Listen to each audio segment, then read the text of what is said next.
Andito kami ngayon sa Davao City purposely to inspect yung mga infrastructure projects na ginawa dito. Supposedly from 2016 up to 2025. Kasama ko rito si Yusek Arthur Bisnar ng DPWH. And in-invite din namin si Mayor Benji Magalong, yung dating special advisor ng ICI.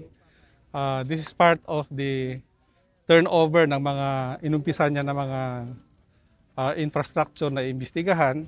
So ipinakita niya sa akin kung ano yung mga possible na mga defects, possible na mga standard ng mga materyales na supposedly na ginagamit ng ayon sa specification na nasa kontrata ng DPWH na pinirmahan ng mga contractors. So far nakaka-inspect na kami ng project sa rock netting at saka dito nga sa flood control dito sa area na to. And nakita natin nga na in less than 2 years medyo nasira kaagad dito yung nagkaroon kaagad ng erosion.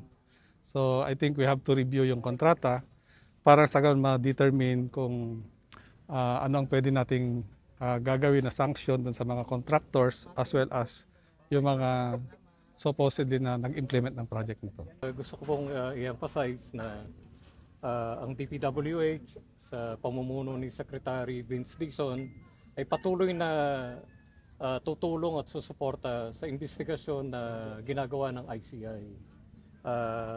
Ang problema po ay hindi lang sa isang lugar, pero nationwide ang problema. Gaya po nito, meron po tayong nasirang project po dito.